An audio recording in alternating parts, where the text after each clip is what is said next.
A Brightness from Afar by Lord Boleskine, an account of his celebrated voyage to New England, 1824, Alistair Publications, Cambridge.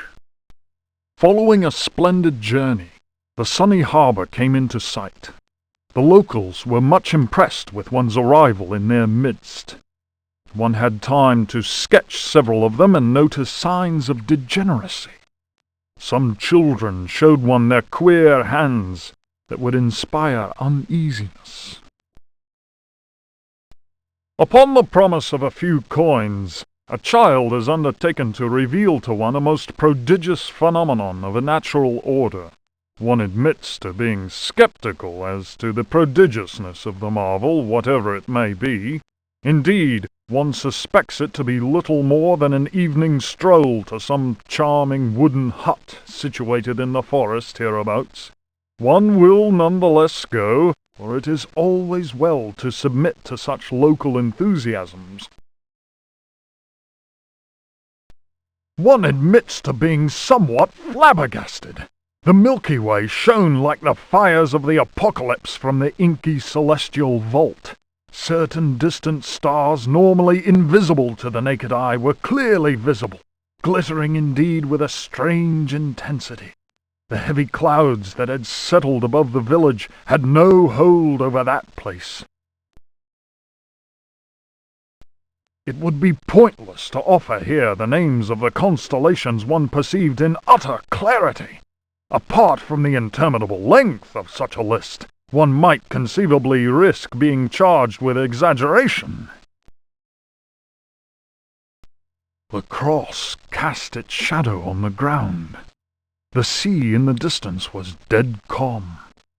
Tonight, one will return to that spot and draw those stars. Tomorrow night, one will at last see Halley's comet in all its brilliance. The youngster will carry torches. Despite one's developed sense of direction, honed by years of travel, one feels incapable of finding one's way through the dark forest unaided. The drawings will, one is convinced, set light to the souls of men. Such a moon! One lost count of the craters, so sharply was their definition. Loath as one is to seem excessive in one's appraisal, one cannot but feel that the forest clearing is indeed a place outside the common laws of time and space. Surely it is not an hallucination.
The Creatures of Night by Hubertus the Bald. Translated from Latin by his brother in prayer, Fratre Johann Marcus. Of monstrosity. You who read me know that night engenders monsters, and that night creatures exist. The accursed book of Abdul al-Hazred is clear on this matter. That is not dead which can eternal lie. Unhappy he who knows that book. Unhappy he whose eyes alight upon that foulest of texts. Unhappy he who implores the standing stones, for he will free the powers of darkness. Of the pit. Stagnant waters are like the memory of men. Beneath the surface calm, clawed beasts await, and are known to initiates as the deep ones. Awaiting his prey, the deep one seizes him and drags him down to the abyss, where Dagon, the cruel god, swims and reveres him whose name may not be pronounced. Of libraries. Unhappy he who frees the prowler. Unhappy he who meets the prowler erring among the books. He generates the vagabond that comes from other spheres. He believes the vagabond does not exist.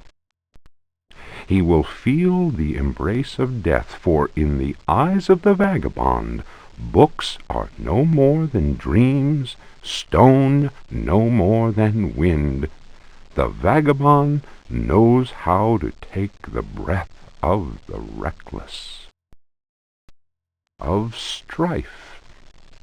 He who speaks does not know, and believes he is able to kill the creatures of the night. Folly. Evil is conjured up by science and secrecy.